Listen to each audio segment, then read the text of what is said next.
The Life-Giving Secrets of Lomilomi and Laying On of Hands. Welcome, I am Daisy, your hostess.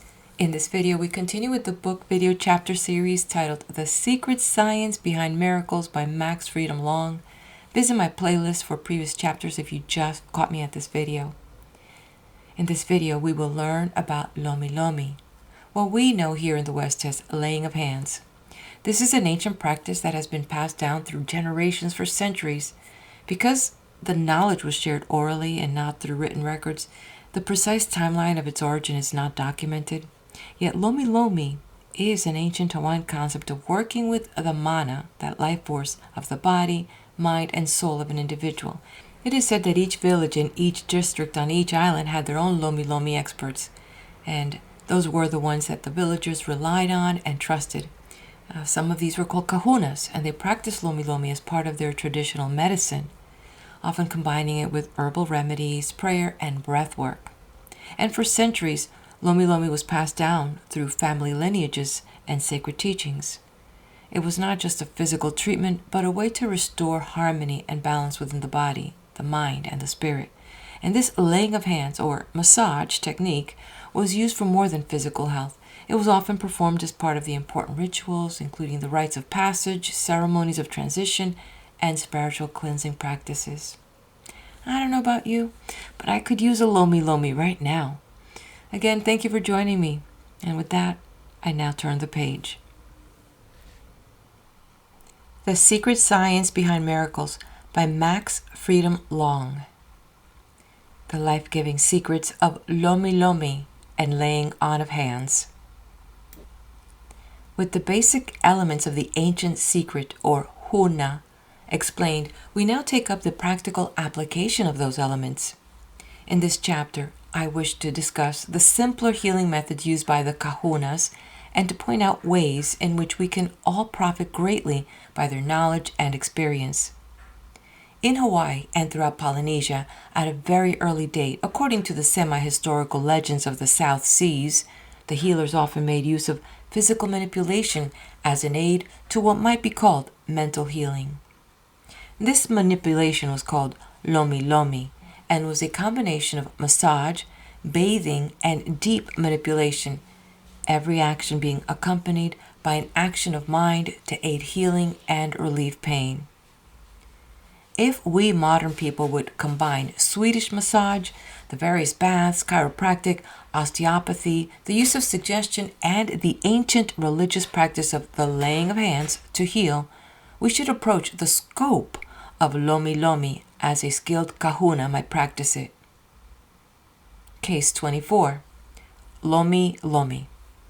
Preliminary notes. Dr. Brigham spent an evening giving me the details of a Lomilomi treatment which he observed in the Hilo district in the early days.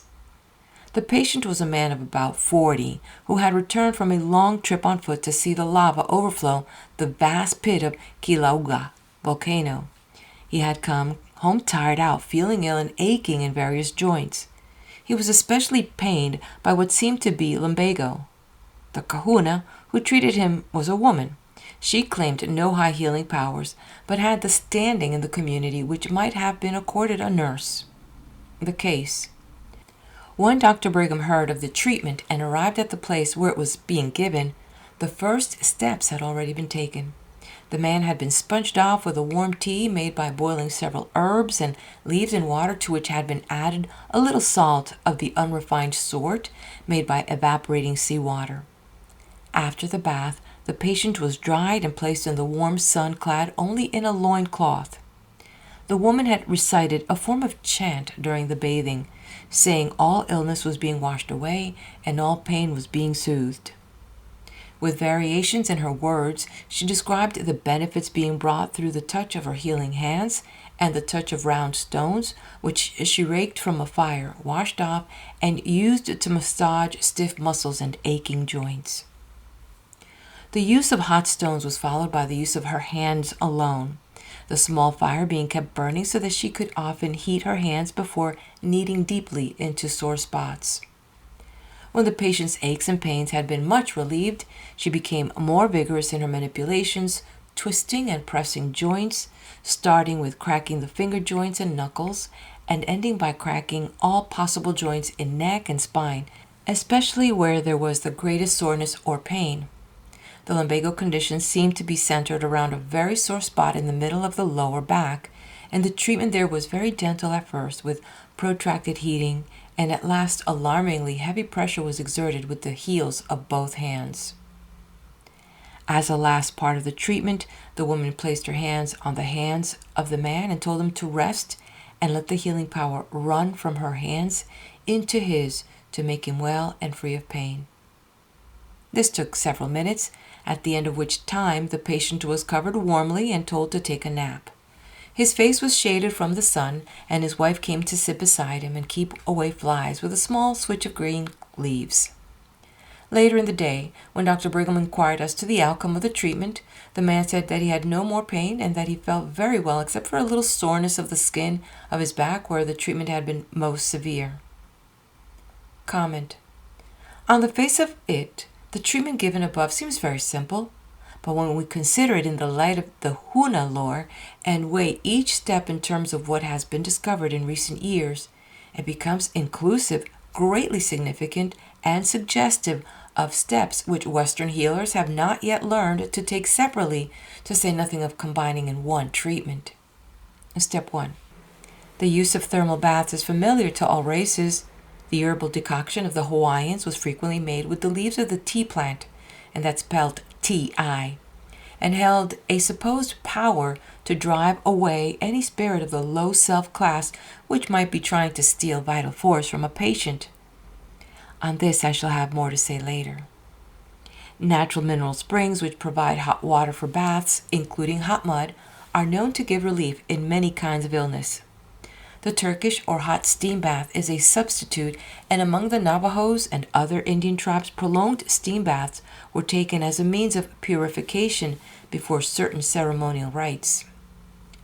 The application of heat through stones or other mechanisms has been used by healers for centuries. Modern doctors apply heat in various forms: deep electrical surface, lights, and so on. If there is to be a manipulation of joints, heat is used to relax tense muscles and allow easier manipulation. Step 2. The manipulation of joints, deep massage, and rubbing to increase circulation are all parts of the ancient practice of Lomilomi.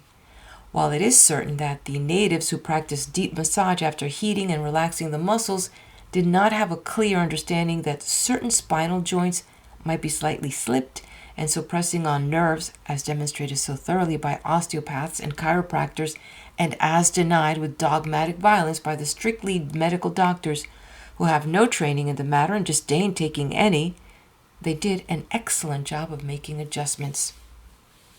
They pressed or pulled or twisted until a joint popped, if they were able to make it do so. Most joints, when so manipulated, fall back into their proper alignment if the displacement has not been of too long standing. It will be seen that Lomilomi included the basic use of heat for relaxation, followed by manipulation of joints for adjustment, and deep massage and rubbing to increase circulation and soothe the patient.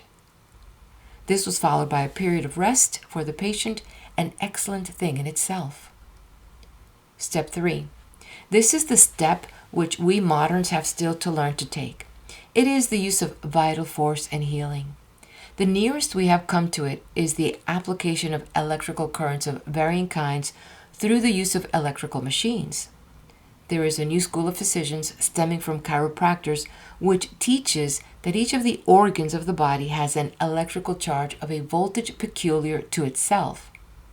A machine is used to test the voltage of each organ, and when any organ is found to be below the average or standard charge, treatments are given to charge the defective organ directly from the machine. While this form of diagnosis and treatment is still far from general acceptance, and in many cases is possibly mixed with a certain amount of downright ignorance or fraud, the general idea may be said to be our closest approach to the Kahuna theory of vital force and its part in life and consciousness. It is agreed in medical circles that the electrovital force of the body must be up to a certain strength to maintain health. As mentioned when discussing the basic problems of the three voltages of vital force, the mana, mana, and mana loa. The body waves and brain's waves have been successfully measured and some progress made in the study of their significance in bodily and mental health and illness. In the kahuna practices of healing, the knowledge of the vital forces and of the mild forms of hypnotic suggestion went hand in hand. In the West, we made a good beginning in the discovery of mesmerism toward recovering the ancient Huna practice of giving the patient vital force through the touch of the hands while administering the suggestion of healing.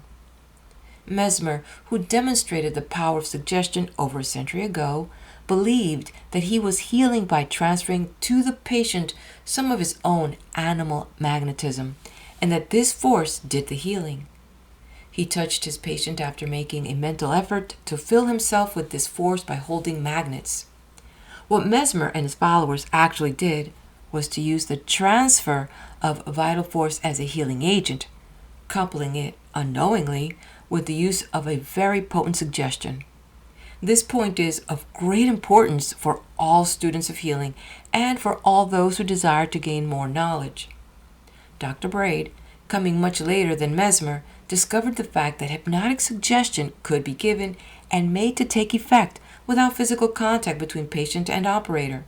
He announced his discovery and gave to the world a knowledge of hypnotic suggestion, but caused the almost utter loss of the knowledge of the fact that vital force could be made to flow from one person into another with beneficial healing effects. Our doctors who use suggestion in healing and as an adjunct to psychoanalysis and the draining off of fixations are still lacking a definite and very important part of their healing art. Some people have a natural ability to lay their hands on another who is weak or ill and cause vital force to flow into them from their own bodies, thus strengthening the patient. This is the simplest form of treatment with shared vital force. Better results are obtained by a slightly more advanced type of healer of religious orders. This healer lays on hands and prays to God to do the healing. If the high self is contacted and acts, a miraculous healing results. Otherwise, the best that can be expected is the desire to heal will act as a hypnotic suggestion to cause the vital force of the healer to enter the patient and take with it the suggestion of health. Note well the dual activity here. Vital force, bodily electricity or low mana, the voltage peculiar to the low self and the body, not the middle self and the will or mind, has an amazing characteristic which is still unknown to modern researchers. This characteristic is that it responds to the commands and direction of the consciousness of sentient beings, almost as if it were itself conscious. This fact will be written large across the textbooks of the future. The kahunas have passed on down to us in a vague and tangled form the information that the universe has created by the action of consciousness upon force to create matter.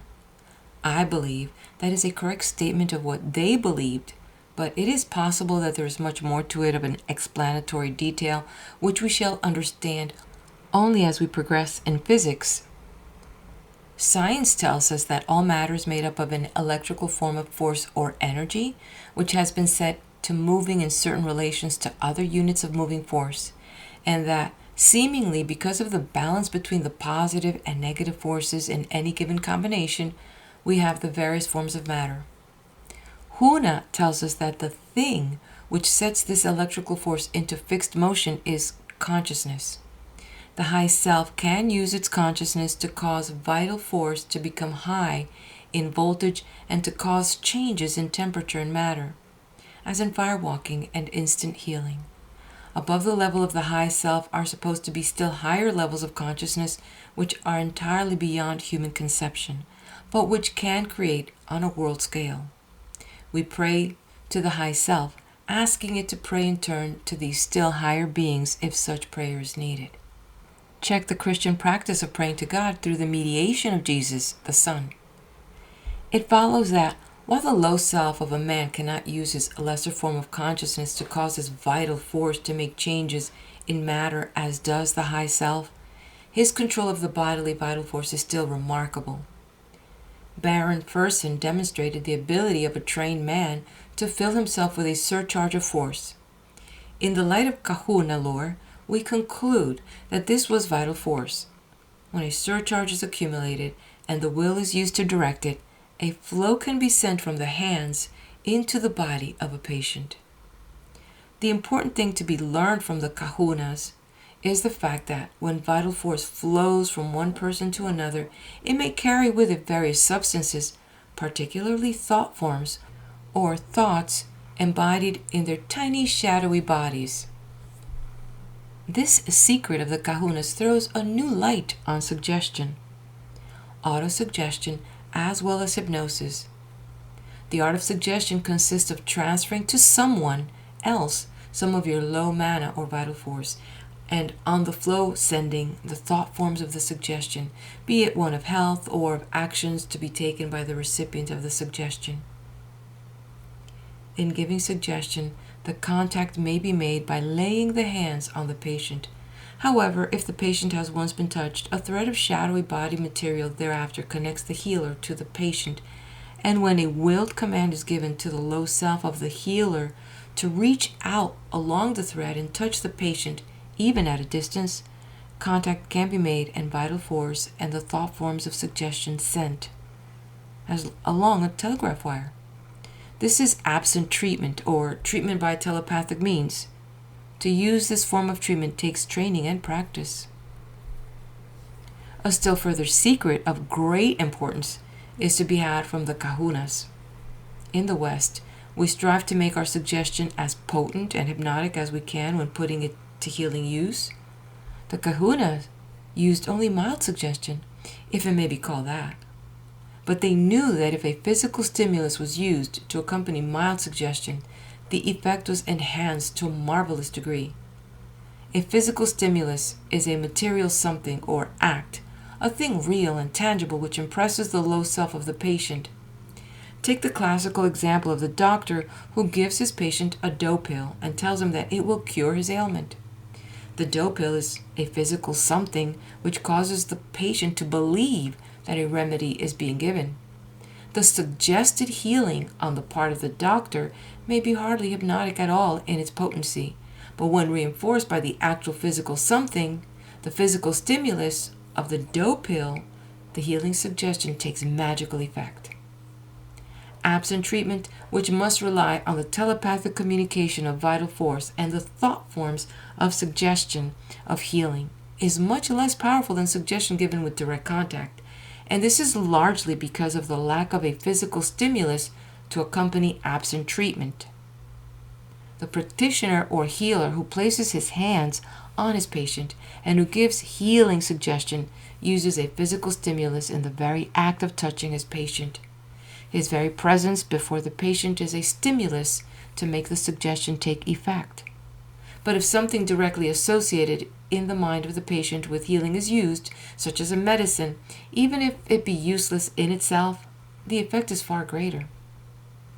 The low self is, as we have seen, illogical. It depends largely on two ways of getting information. One, on learning about a thing through the five senses.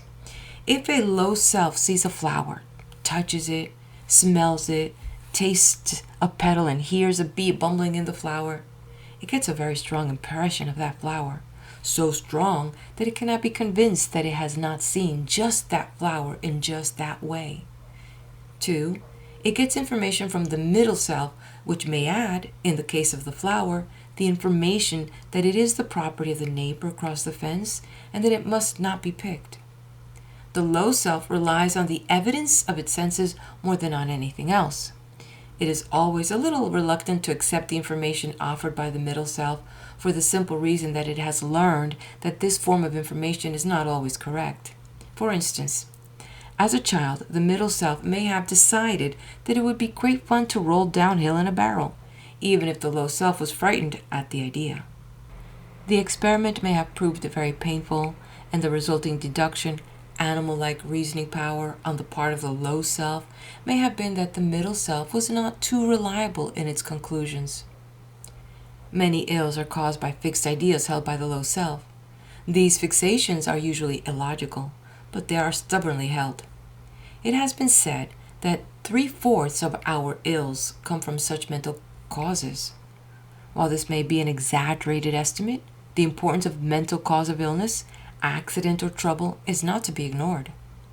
If we add the fact, learned from the kahunas, that the future of each of us is built by our high self from the hopes, fears, plans, and thoughts of our daily lives, we may say that all our states and conditions can be traced to some mental origin. To these origins, the kahunas add the chance of attack by poltergeist or by normal departed spirits composed of combined low and middle selves and living in combined low and middle shadowy bodies. Such attacks are far more frequent than is supposed.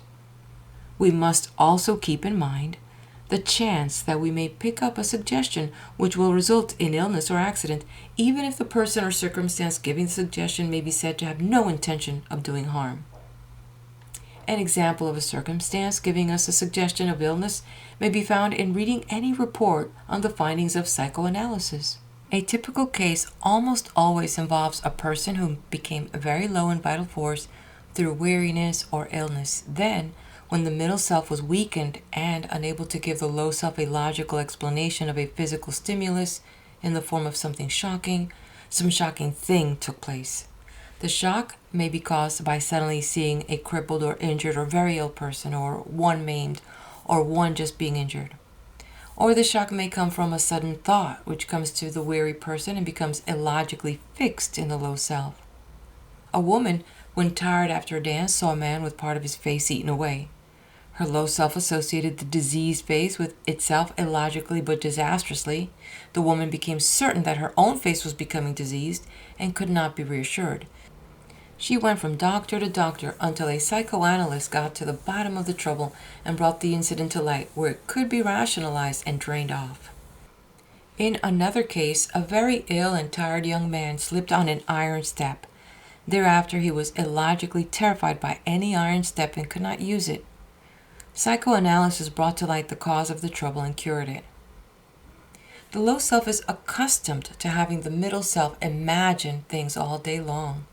Most of our leisure thoughts are about things that are not real and solidly present. Because of this, the low self, when told by suggestion that it is healed of a malady, inclines to consider such a statement just another imagination. It is quite convinced that it is ill and that nothing has been done to heal it.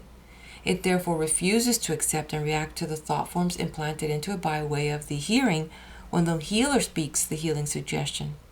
It is the same when we try to pray with full faith and try to tell ourselves that we have received that for which we have prayed.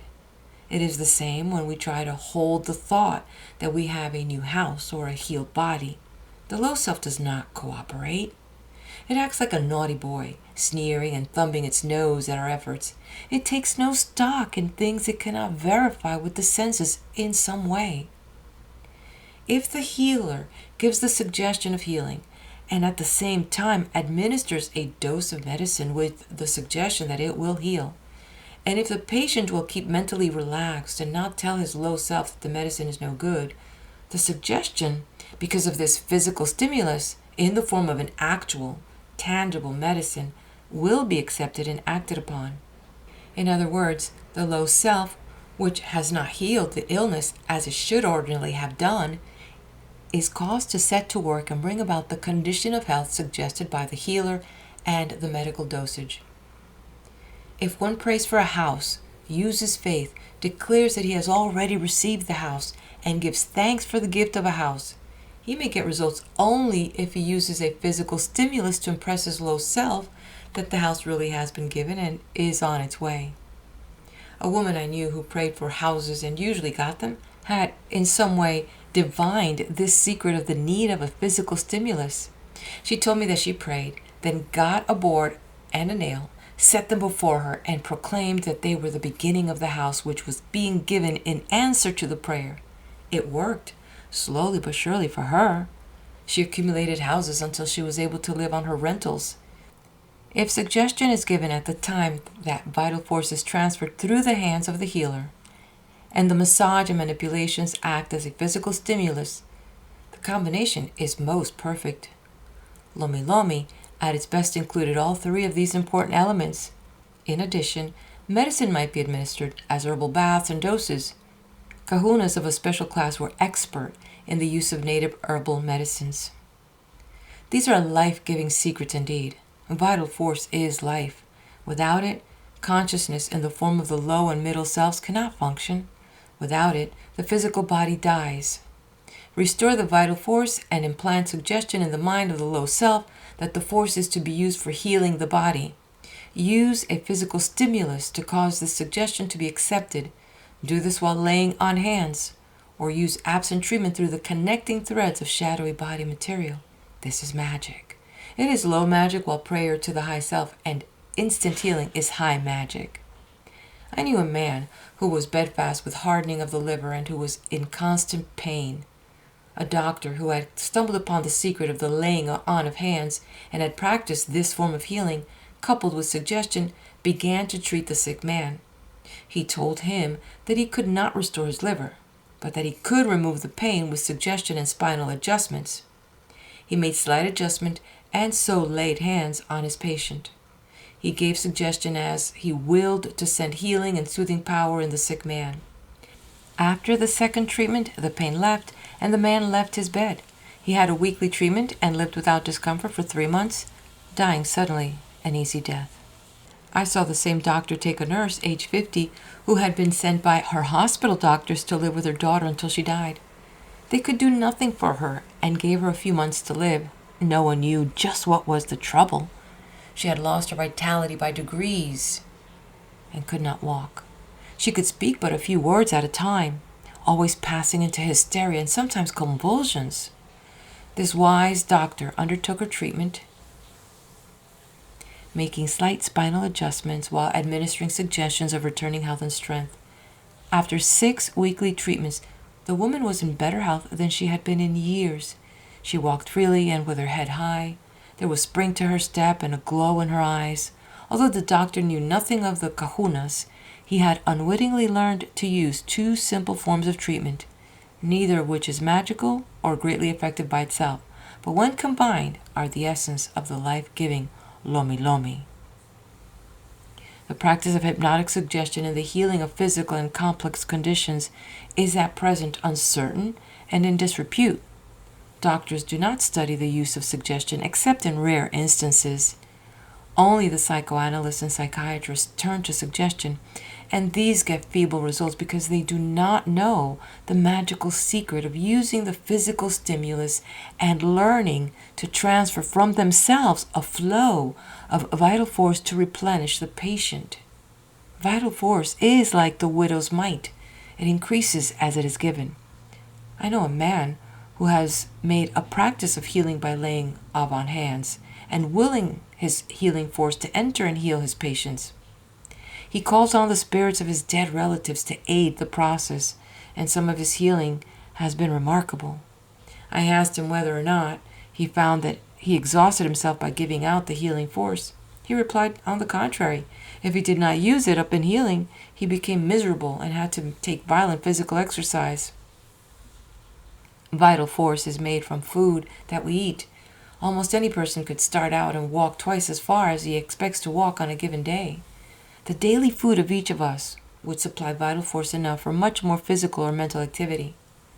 The physiologists tell us that food is turned to blood sugar, which is in turn burned up when we begin to exercise and need vital force. When we do not use up all the blood sugar supplied by the food of the day, it is thrown off by the liver as a waste. By an effort of the will, one can cause the low self to create an excess supply of vital force. Almost anyone can learn to do this in a dozen lessons of 20 minutes each. When we have more vital force in our bodies than some other person and lay our hands on that other person with the will to give them vital force through our hands, the flow commences. The flowing vital force becomes almost human and intelligent in its response to the willed command of the middle self. It will go to the sick part of a patient's body and strengthen it. It will carry the thought forms of suggestion with it when suggestion is given silently. It will do its work better, however, if the suggestion is also given by voice and the low self of the patient made to understand what is being willed to happen by way of healing. If the vocal suggestion is made with the aid of a physical stimulus, it will be most powerful. Let that stimulus be manipulation, massage, heat, bathing with some healing fluid, or giving some dosage. Now that we have learned from the kahunas that suggestion is only the transfer of vital force from one person to another and the accompanying transfer of thought forms to which the relaxed recipient reacts, we can see how foolishly have been our fears of hypnosis. The fear of hypnosis and of any form of suggestion has been almost a phobia with us for the centuries since mesmerism was discovered. We could not understand it, and we so feared it. Because the use of suggestion had not been plainly described and advocated in biblical healing, the Church warned against its use, as it has warned against all psychical research, and as it has warned against all medical and scientific progress for centuries on end. Religion always becomes rapidly crystallized and resists anything new that threatens to cause it to change its beliefs or practices. I've been hypnotized fully many times as I have hypnotized others in my experimental work. I have suffered no slightest evil from it. I have watched the use of hypnosis and suggestion for 30 years. I have talked repeatedly with operators and their subjects, not once finding any single thing to show that it is harmful. Each of us is constantly using autosuggestion. If I will to rise from my chair and walk into the next room, that is simply a matter of giving the thought form of the desired action of the low self. It has been accustomed to react to such thought forms when presented by the middle self, and it reacts automatically. It causes the body to rise and walk into the next room. Autosuggestion is less effective than it should be in its general application by those hardy souls who have guessed its value. The trouble is that it lacks a fitting physical stimulus to go with it. For physical ills, autosuggestion takes effect best if given at the same time that medicines are taken, provided the medicine is not one which has been tried before and has become known to the low self as a failure. A fitting physical stimulus which has been advocated is that of using vocal affirmations. One speaks aloud, affirming that he is healthy, wealthy, or wise. The sound of the voice is a physical stimulus, and if used often enough and with the will coming from the middle self to accept it, has definite suggestive effects. Since the development of recording instruments for sound, suggestion has been experimentally given by such an instrument during sleep. The record is set to play softly at some time during the night, and the person receiving the suggestion goes to bed determined to accept and react to the mechanical suggestion. As full relaxation is obtained in deep sleep, and as the logical conscious mind is asleep and does not contradict the suggestion as heard by the subconscious or low self, the suggestion sinks home as intended. In the next few years, we may see amazing work done in this way toward rebuilding health and personality, even stimulating latent talents, abilities, and genius. In recent years, investigators have been at work trying to find out to what extent we have been suppressing our abilities and talents by accepting autosuggestion or the unmeaning suggestion of our friends to the effect that you can't do that. How many of us know whether or not we can paint, write, lecture, invent, promote, or organize? Some self-appointed teachers have soberly sold courses telling us that we have been hypnotized by the "you can't do it" suggestion surrounding us and telling us how to unhypnotize ourselves and blossom out. The results observed on the part of the students have not indicated much success, but the basic idea may have been fairly close to a part of the truth. When a better method of freeing ourselves from our fixations of "you can't do that" are found, the results should be increasingly better. Meanwhile, it is high time that we who have not crystallized our beliefs and who can still accept new truths get to work experimentally to see if the methods which worked so well for the kahunas will work equally well for us. I am positive that the majority of a group of newly graduated doctors, regardless of the schools from which they come, could be taught to use the magically potent methods of Lomilomi in a course covering, say, 60 days. The ability to accumulate and transfer vital force would come quickly, and with that art once learned, the need of learning to administer deep hypnosis would be entirely obviated. Almost anyone, man or woman, can learn to use light suggestion. An hour of practice each school day would make expert operators out of the average doctor in the 60-day period. The rest of the class time would be profitably taken up with the business of learning the new psychology which we're recovering from the kahunas. Out of the group of doctors thus trained, a few might learn to use the kahuna methods of producing instant healing. End of chapter. The Secret Science Behind Miracles by Max Freedom Long. Startling new and different ideas from the kahunas concerning the nature of the complex and healing. What the doctors and psychologists have failed to see clearly is the rather startling fact that the subconscious or low self is not the only one afflicted with fixations of ideas, the complex. Freud, Jung, Adler, all of them fixed their attention on the subconscious, not realizing that the conscious self had similar and equally dangerous fixes. The astounding truth is that almost all persons have conscious beliefs or opinions which are fully as fixed as are those of the low self.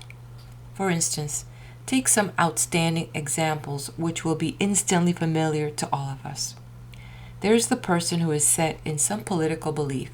He has passed beyond all appeals to common sense and logic in his rabid belief that his political party is right and all others are wrong. He will not listen to any argument against his convictions. Any effort to point to parts of his belief that are wrong will be met with anger and loud resentment. A similar example can be found in any of the millions who have accepted a religion and who close their mind entirely against any possible change of their opinion. New facts, new findings, or new circumstances may not make the slightest impression on these individuals. They have developed a complex set of beliefs or opinions which are shared by both low and middle self. Here is another secret from the lore of the kahunas. If you wish to know whether a person has a complex belief which is shared by his low self, watch to see whether the emotions react to any suggestion that the beliefs might be less than correct.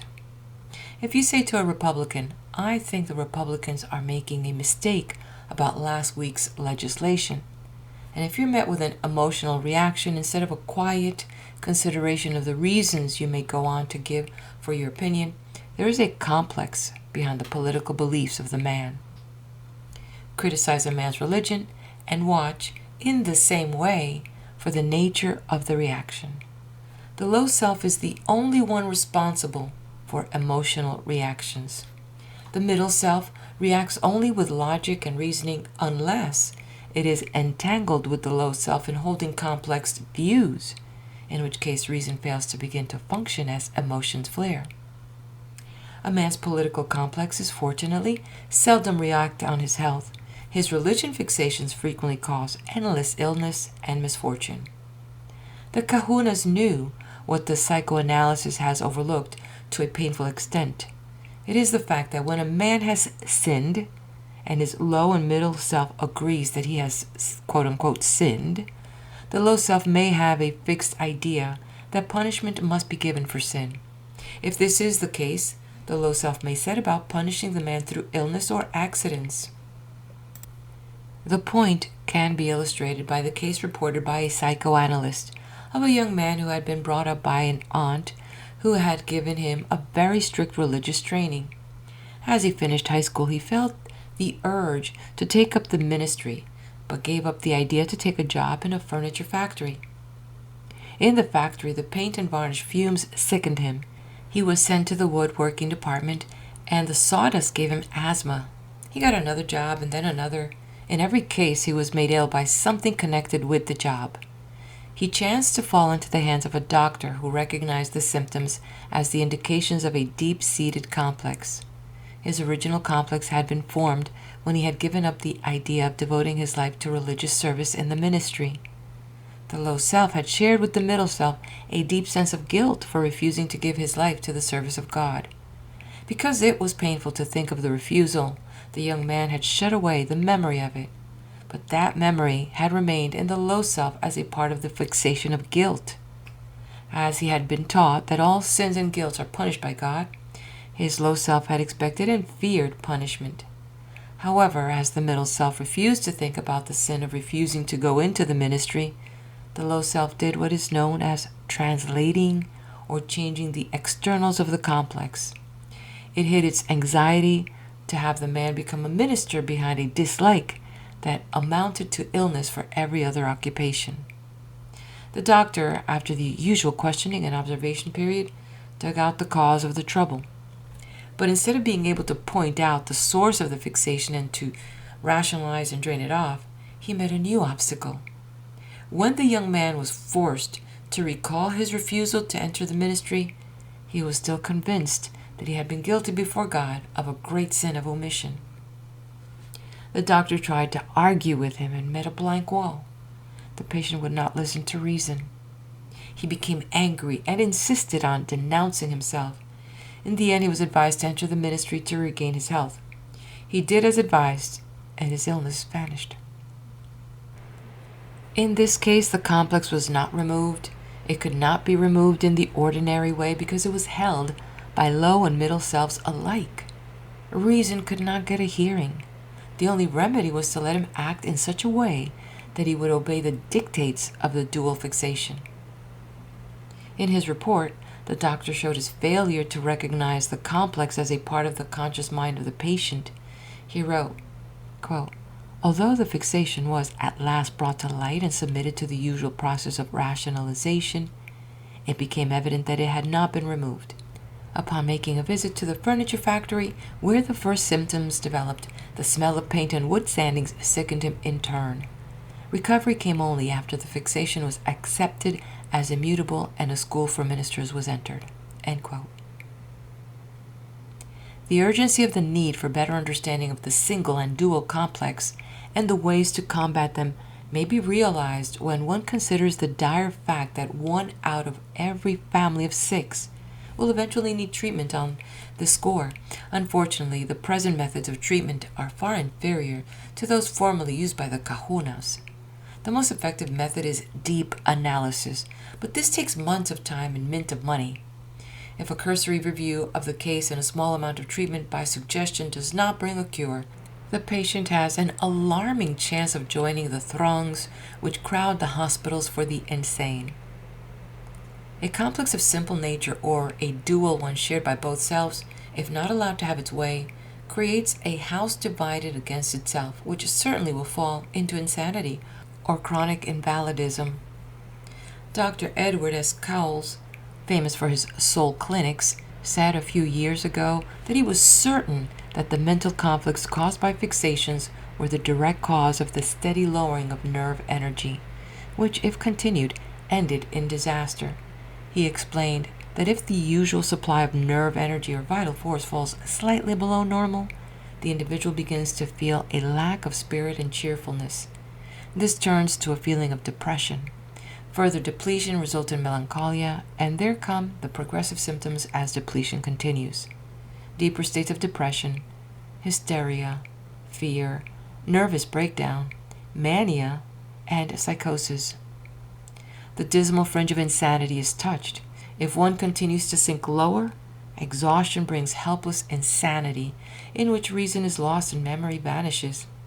In this condition, the patient lies inert and must be artificially fed. It might be added that during the gradual depletion, there is always the danger that a poltergeist type of low self, which has been separated from its middle self, may drive out the selves of the ailing body and obsess it. In these cases, there is a return of physical energy, but with the original low self deposed, memories are gone, and with the original middle self gone, all reason is lacking. With violent death so frequent in the 2 world wars, it is inevitable that there are more of these ghostly low self spirits of the poltergeist class abroad awaiting a chance to seize a body and obsess it. We continually read articles calling attention to the alarming increase of insanity. At the present rate of increase, some estimate we shall in a few years have so many insane that there will not be enough sane people to feed and care for them. In self-defense, we need to learn what methods were successfully used by the kahunas to combat the complex in its single and dual form, and to treat the unfortunate victims of obsession. For the moment, let us take up the first part of the problem. Case 25. Kahunas treat illness caused by dual and single complexes. Preliminary notes. Because modern psychology is so young and so little advanced, it offered little help when I tried to understand the significance of the things the kahunas did in treating patients to remove complexes. Their success proved to me that they had a very superior method, but from a close study of what they did, I was unable to learn what action of mind they used or what force was employed, both of these things being invisible and silent in operation. Only from the externals of treatment and ritual could I draw conclusions. Much later, I was able to see what actually took place. The cases. A.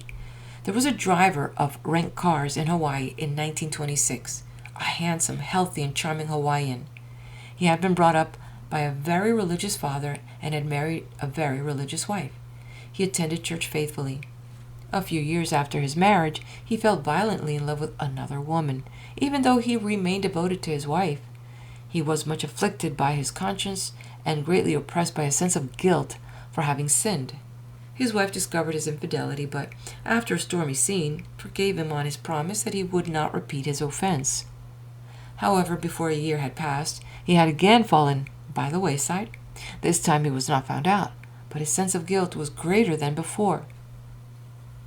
At this time he happened to catch cold. The cold took on the symptoms of influenza, and despite excellent medical care and nursing, he failed to recover.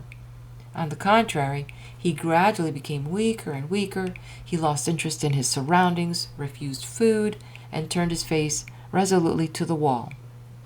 His wife, after hearing the verdict of the doctor that he could not live more than another day or two, called in one of the few remaining kahunas who were at work in Honolulu at that late date. The old kahuna listened carefully to the wife's account of what the white doctor had said. He asked a few questions and then began his treatment. He bared the body of the sick man and began to rub him slowly. From time to time he paused and rubbed his own hands slowly together, then applied them to the sick man's back, chest, or head, always telling in a low voice how he was pouring strength into the patient to make him strong. After a time he began questioning the man, asking what he might have done that hurt someone, had been a sin. At first, he was met by a stubborn refusal to answer, but finally the sin was blurted out. After making his confession, the patient asked to be let alone to die in peace. The kahuna, however, reasoned gently. He called in the wife, who had been sent to prepare a hot of native tea leaves, spelt T-I, and told her very simply that her husband had sinned against her and was dying because he could not face her. The wife was enraged for a moment, but facing the danger of death to her husband, agreed to forgive once more. She kissed him and wept over him, then went back to her kitchen. The kahuna, following a very ancient ritual, produced from the bundle which he had brought with him 4 small white stones. He placed one of these at each corner of the bed, commanding them to act as a wall to keep away any spirit who might come to try to interfere with the treatment. Next he took seawater and a brush of green leaves, sprinkling the room while he ordered all unwelcome spirits to leave the place. The wife brought the decoction of tea leaves boiled in salted water, and it was diluted with cold water in a calabash bowl. Taking a brush of the green sword-like tea leaves, the kahuna approached the patient, telling him that because his wife, who had been sinned against, had forgiven him, his sins could now be washed away with the water in the bowl. Describing carefully the way the sins were being dissolved in the water and being washed away, he sprinkled the patient's body, then brushed vigorously with the leaves, getting some water back into the bowl. He declared that all the sins had now been washed away and had entered the water remaining in the bowl. He asked the wife to raise the patient's head so he could see with his own eyes that the water carrying the sins was poured on the ground outside the door, and so was disposed of forever. The patient was carefully dried and rubbed, being told that his strength was rapidly returning and that he would soon be very hungry, would eat, and then sleep. Upon awakening, he was promised that he would be well on the way to recovery. The man's strength did return, he did eat, and he fell asleep. When he awakened hours later, he sat up and called for more food. His wife brought thick soup, and he was sitting up happily, talking with her, when the white doctor called. He was one long in the islands and experienced. After a careful examination of his patient, he turned to the wife and asked, "You had the other kind of doctor?" She nodded, and he went out, shaking his head wonderingly. B.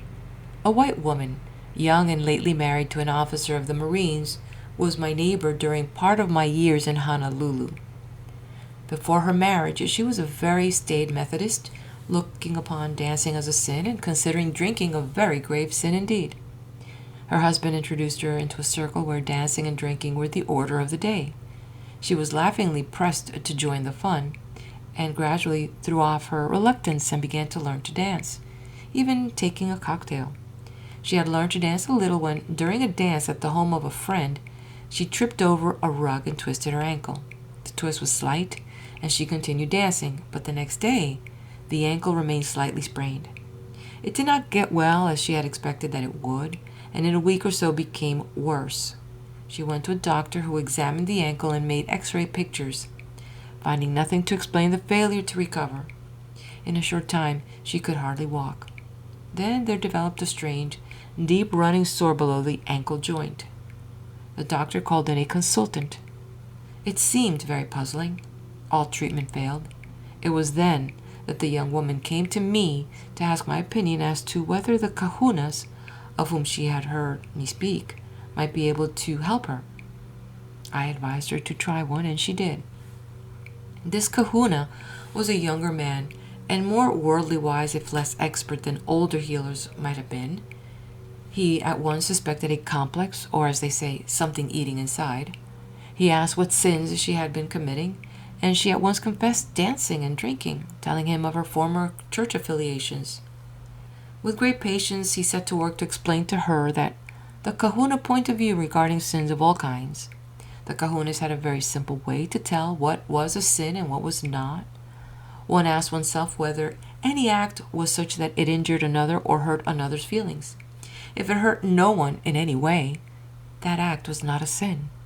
He pointed out to her the logic of the kahuna belief that God was too high and all-powerful for any human being to hurt by any act. Little by little, he convinced her that dancing and the taking of a cocktail were not really sins. This done, he performed a ritual of forgiveness of sin, sprinkling her bare arms and face with salt water and declaring that all her guilt of every sort had been forgiven and washed away. He then carefully massaged the bad ankle, telling her over and over that it was now becoming healed. He bound the ankle in a poultice of native herbs and told her to repeat frequently to herself aloud, "I cannot sin against God. I am too small. I have been forgiven for all my sins. I have hurt no one. My ankle is getting well very fast." The success of the kahuna's treatment became apparent in a short time. The running sore closed and healed with hardly a scar. The ankle recovered its full strength and flexibility.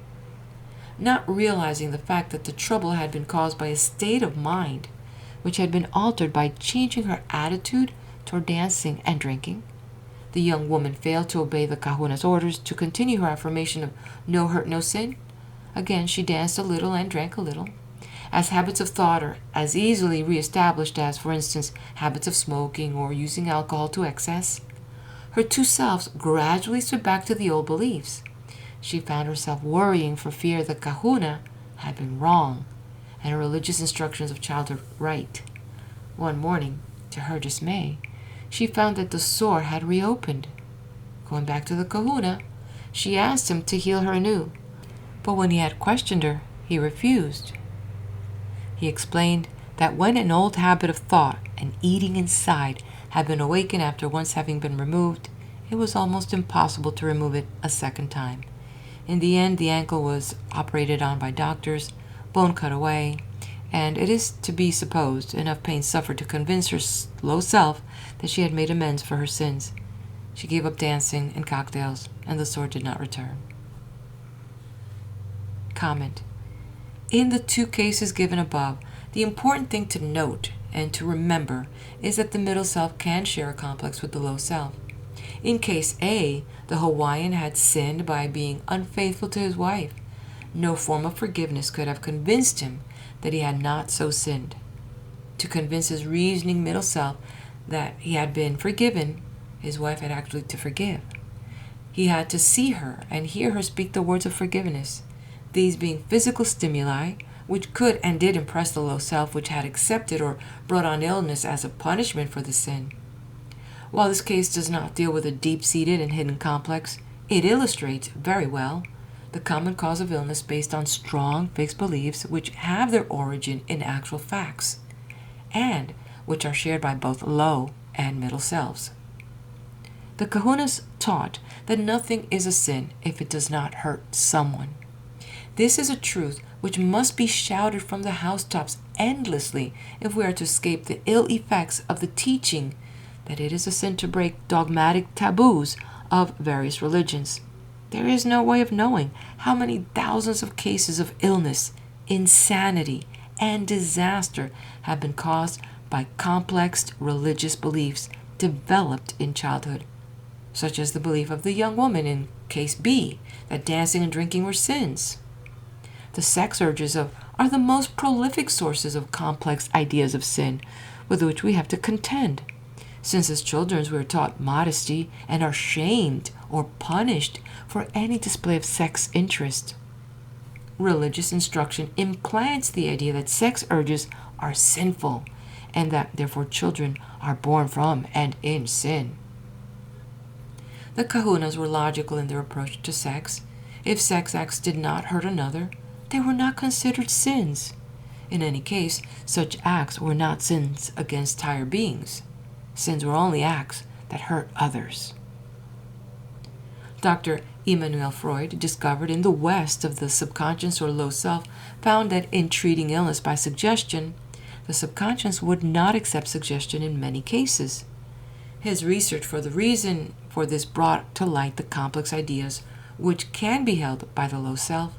It was found that the low self, which is the one which accepts suggestions, will reject suggestions which are contrary to its fixed beliefs in morals or its complex belief in some imaginary condition. Later on, it was discovered that the low self, if thwarted in acting in accordance with a complex belief, would translate that complex or change it so that it seemed to have little connection with the first and important complex. There was the case of the small boy who developed a complex dislike for attending church.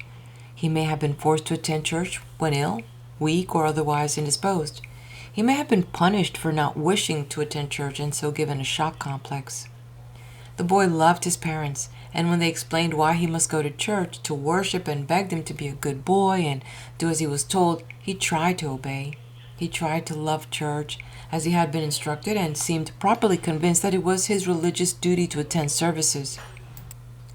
However, the low self, which had become complex with dislike for attending church, showed the animal-like craftiness so well known to psychologists and the kahunas of old. It translated its fixed determination not to go to church into a major dislike for the smell of incense.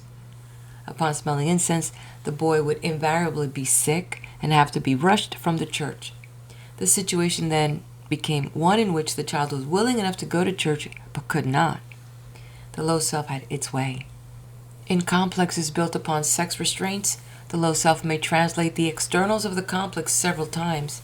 The result of such action is that even the long psychoanalytical study of the patient's dreams and thought associations may fail to bring to light the original complex so that it can be talked over and submitted to rationalization, being thus drained off or brought under the control of the middle self as our normal thoughts and ideas. Freud decided that all complexes were based on sex frustrations. Later, psychologists modified the severity of this decision, but there is still a school of psychologists who hold with Freud and present very telling arguments to support his stand.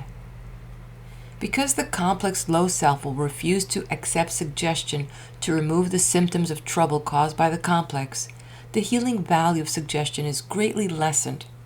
In case B, the low self of the young woman would have refused healing suggestion after the complex had been restored in the second breaking out of the ankle sore.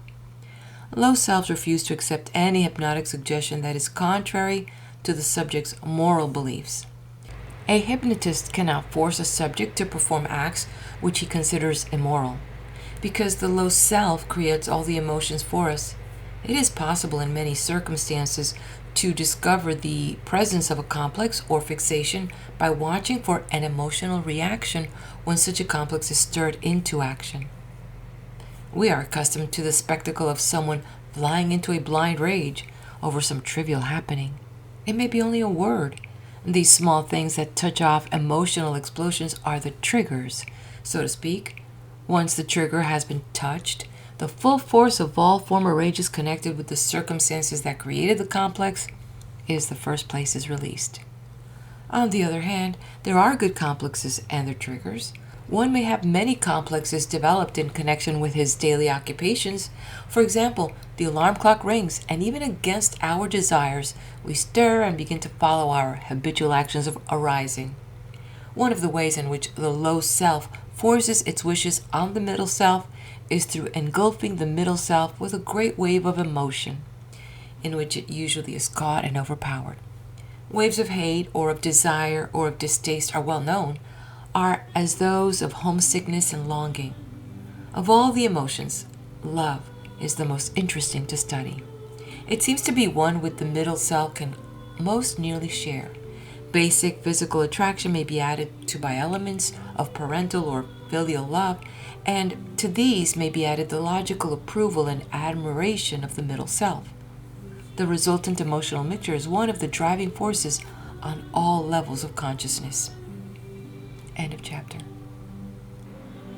Please do hit the like button, leave me a comment, let me know you were here, and subscribe to the channel. Meet me at the next video, because now we're going to get into some other interesting aspects of this book, as the author is going to tell us about the secret kahuna method of treating the complex issues and those things regarding black magic and malicious animal magnetism. All right, see you there.